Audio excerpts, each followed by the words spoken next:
Hey everybody. It's gonna be a little different. This one is part of the series, but it's also concurrent with current events in my personal life.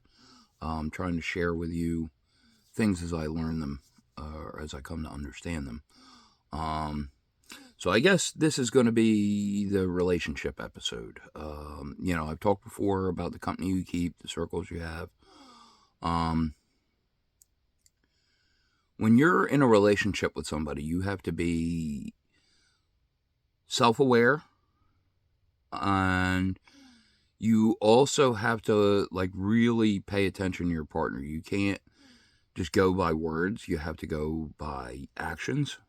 um, for example, the self-awareness is I'm aware that I am what they call an anxious attachment when it comes to relationships. um, Although I'm slightly different. um, I love wholeheartedly. I love my partner. um, the difference between me and a narcissist or an avoidant is when they love bomb, it's for a level of control. When I love bomb, it is for that connection. That's what I crave. Like I want to be, in my heart, I want to be attached at the hip to my partner. I want us to be together as much as possible. Um, and that's the difference with the anxious attachment style. Most people with an anxious attachment style need a lot of validation, which I do. I do need a lot of validation. But I don't need compliments. I don't need people telling me what they think I want to hear. What I need is to be involved. I need to be included, you know? And my ex was a very avoidant attachment style.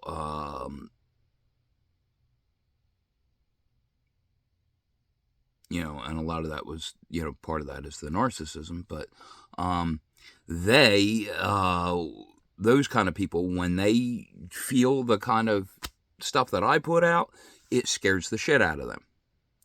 They don't like it. They don't trust it. So me and my ex were never meant to work, unfortunately. I wish, hindsight 2020. Um, Even as I started to understand this, because I've been working on this for over a month now, ever since that big argument where we first separated, I've been trying to understand everything better. And again, because I know that closure is never going to come from her, so I have to build my own closure by giving myself knowledge. Um, a big part of accountability is this really is all my fault. It really is. I wasn't taking care of myself, which led to the heart attack. And the heart attack let everything go downhill. And then I got stuck in my head, and I tried to rely on a partner to help bring me up that was never able to do that. And even though I made the offer to walk away, I didn't actually do it. And I should have. Again, not out of spite or anything, but it made the situation worse. Like the last 4 or 5 years have been a real struggle because I didn't make that choice. Like now, I didn't know then, but I know now, she's in this limbo. She doesn't want to lose what I have to offer because it's a good validating supply, but she doesn't want to commit either, because that would mean that she would have to change her ways to maintain that relationship, and she refused to do that. So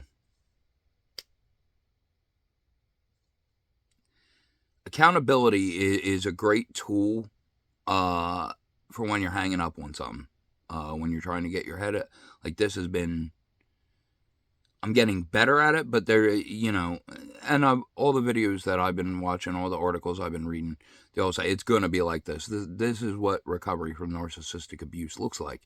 It is an addiction because of the highs and the lows and the way she controlled and manipulated. This wasn't a relationship, with a foundation of love. It was a relationship on a foundation of control.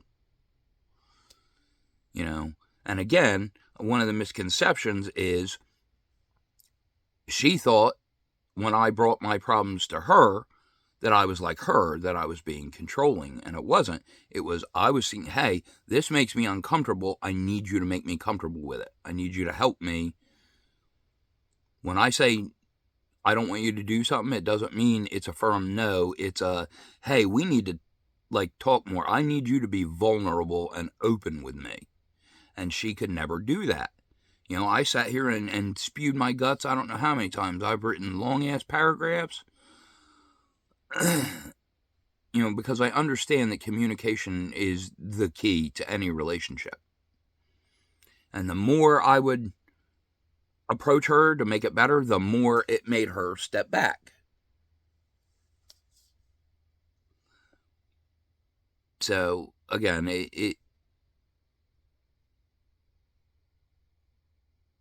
I don't, and again, accountability. I'll be honest. Again, I'm self-aware that I have the anxious attachment style, and you would think that okay, you're self-aware, you should change that. I don't want to. That's the way I want to love. I want to be all in, wholehearted, because I don't know. I've experienced less in my life, and I don't want less. I want more, and I want my partner to have more. I might not have a lot to offer this world, like financially or status wise, but love wise, phew, good luck finding. I mean, don't get me wrong. I'm not getting cocky saying nobody can top me, but we are few and far between people like me. And that number, unfortunately, shrinks more and more with the way this world is. You know? Again, from the outside looking in on paper,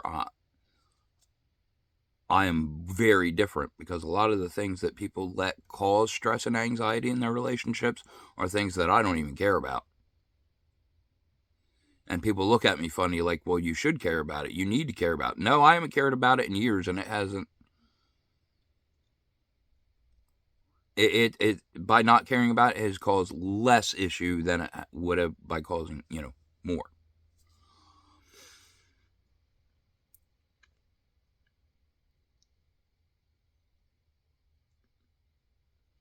But I need to heal from this, and I need to move on. So if you're with a partner in a situation like I was, you know, I saw things early on and I tried to step in and correct them. But anytime I would set up a boundary, she came in like a wrecking ball and just smashed that thing right down and went right through it. And again, it was that self-sabotage, that avoidant, that made her test boundaries, and it was that testing of the boundaries that pushed too far and shattered the trust. Like, I will never be able to believe another word that comes out of her mouth because all I wanted to know was, what are we? Are we going to take this seriously? If we are, can we move forward? And if we're not, can we let each other go? And it was that indecisiveness that,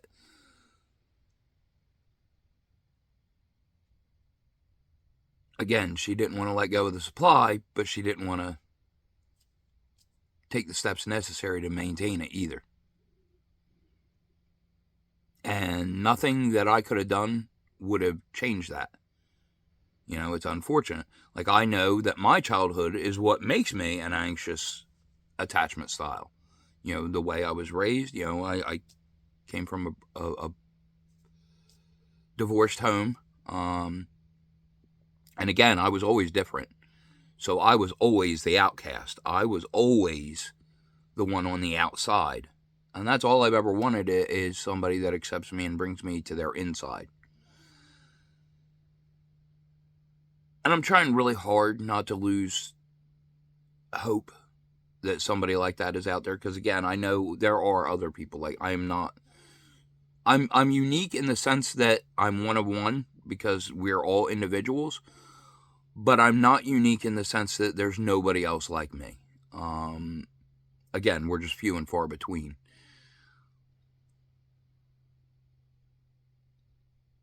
And it's a shame because I don't think I'm ever going to know like true happiness until I find somebody like me. You know, the next time that I open myself up to a relationship, I definitely have requirements. They definitely have to be a person of faith, and I don't mean a religious person, but they definitely have to have some system of faith. They have to believe in something. Because again, that was a big gap with me and my ex. They were not comfortable with the church setting, and even though they didn't come out and openly say no, you can't go to church, they did little other things like, hey, Sunday is our family day. This is our day to, so you shouldn't really be going off on your own, doing your own thing. See, that's the other thing, is the anxious attachment. I was okay with her going doing her own thing. Like, she wanted to go do day trips out with the girls from work.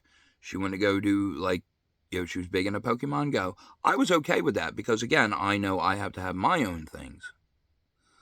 But one of my big pet peeves, and I've said this over and over, is a double standard. And she operates on double standards. I can go do my own thing, but when you go do your own thing, I'm going to get jealous about that and make you feel a way about it. I want you to prove every moment that you're going to be loyal to me, but I'm going to give you the cold shoulder and make you wonder and guess. I want you to constantly be at war. I want you to fight for me. I want you to prove that you're not going to walk away and you got to fight for me. But on the times that it's reversed and you need somebody to fight for you, I'm not going to show up. That's how I've spent the last several years living my life. And, when the boundaries get smashed, that's when you have to learn, and this is the hard one, detachment.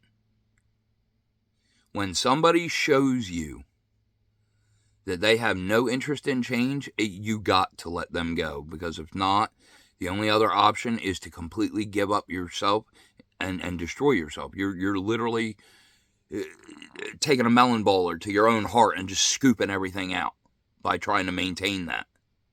That's no good. So you have to walk away, and that's hard.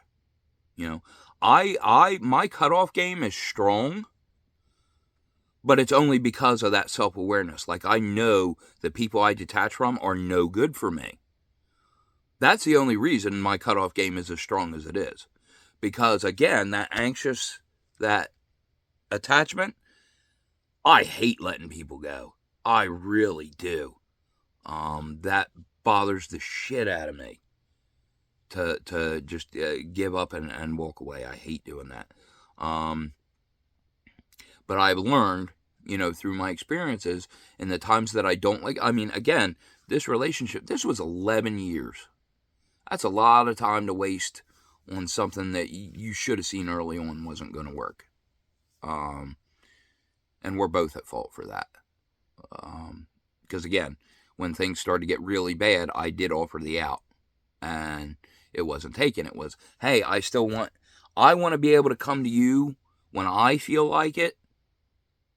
But when you need me, that bothers me, so I want to be able to step back. And that, I kept pointing it out. I kept giving suggestions for change. And again, I kept offering outs. Like, hey, if we're not going to take, it's going to take both of us to make this serious. I cannot do this myself. And I understand that she felt that way too on the financial end because of my health issues. She felt like she was holding everything. And that's because I'm sitting here trying to figure out, again, I've talked about this in previous videos.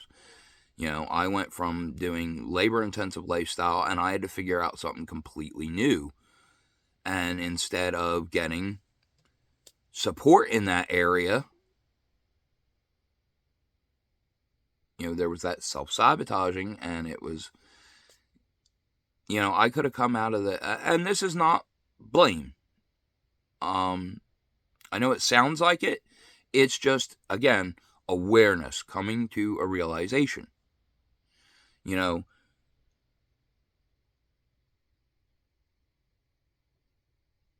the reality is she wanted too much freedom, um, because of that, avoidant, and I needed too much loyalty, and we were not compatible. And that's the truth. You know? So I'm going to have days that are good and bad again. I know how the abuse works. It's that creating the addiction. So I am going to crave, you know, that connection that I've had for so long. I absolutely miss doing the good morning beautiful texts. I love those. But I know, I just have to be patient and the right person will come and I will have that again. Before in earlier videos, I romanticized the beginning of our relationship when we would talk for hours. And now in hindsight, I can see that was me love bombing. Like, hey, I want you to know me. I want you to see the real me. So up front, what's going on. And on her end, it was love bombing because it was, hey, I need to draw you in. I was a fantastic partner for a narcissist because I gave him plenty of ammo. I am wide open. I absolutely believe in open, honest communication, and I never got it in return. I always got shut out. Whenever I asked for clarification, all I got was confusion. And you cannot maintain anything in that capacity. It just doesn't work. It's someone constantly running away, but the second you turn around, they chase you. But then when you turn around and chase them back is when they turn around and run away again. You have to be firm. You have to be you cannot let things slide. I know, and when we go through our people pleaser phase, we think, oh, it's okay because I understand why they're doing that. I can accept that they do that. No, you're setting yourself up for failure because over time, as it builds up, it's going to drive you nuts. And eventually you're going to feel the need to say something, but then you look like a lunatic because you let it bottle up, you let it slide. And then they're like, hey, you allowed this for like so long. Where is this coming from now? And that's where it comes from. Because you abandon yourself so much until you get to a point where you can't do it anymore. You don't have anything else to give of yourself. And there's that pull. They're demanding more out of you, but you've already hollowed yourself out. You don't have anything to give. And that's when she lost interest. That's when she started stepping out.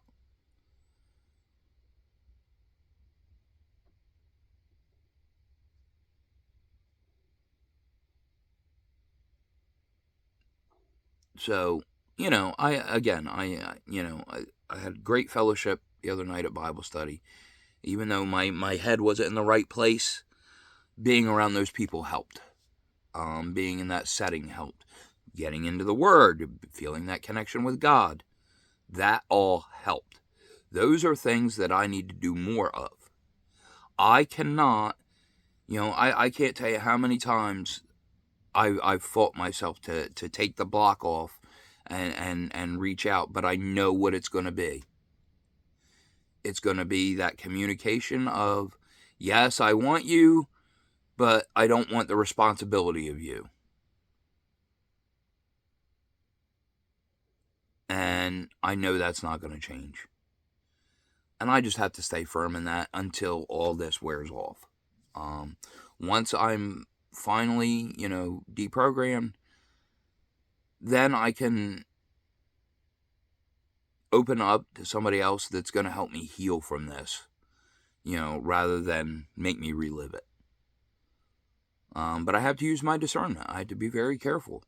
You know, there's somebody reaching out to me right now, and I'm very tempted to let them in, but I'm also still hurting, and I am seeing things in them already that kind of remind me a little bit of the way my ex was, and I don't know yet if that's insight or projection. I cannot tell. Like, that's how much this messed me up. So in order to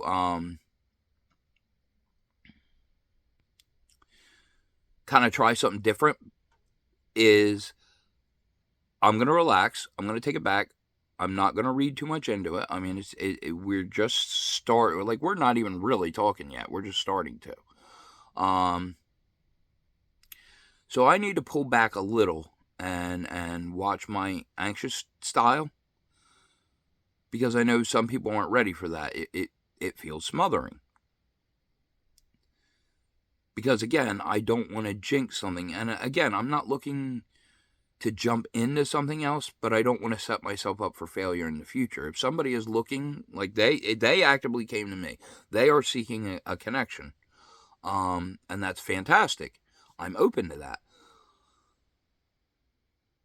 But I don't, again, if I let my anxious attachment jump, I'm going to dive in head over heels and repeat the cycle. And that's the whole point of detachment, is breaking cycles. I gave her every opportunity to break the cycle of breadcrumbing, love bombing, discarding. We've been going back and forth for years. And the problem is because, again, she would push boundaries until I would bottle it up and I couldn't take it anymore. And then I would step away, and we were very unhealthy for each other. We really were. And again, I have to do these little things where I just keep reminding myself of that. So I remember, stay away. Just, I have to keep myself away. Not just her specifically because of the damage that was done, but I have to stay arm's length. I don't have to close the door, but I have to stay arm's length away from others. So again, I don't repeat the cycle just with a different person. Because that was my whole argument with my ex, is, can we break this cycle and actually move forward in this relationship and go somewhere? And the answer to that was no. She was not willing to change, so the only way to break the cycle was for me to walk away. But again, self-awareness. But that's where I'm at. And I've gone way over time on this one. But it was important stuff. So if you're out there, if you're struggling, if you're feeling lost, if you're in a relationship like me, this is the best advice I can give you. This is what I've learned through my own experience and, the studies that I dive into. But in the end, self-love is not selfish. Selfish is when you put your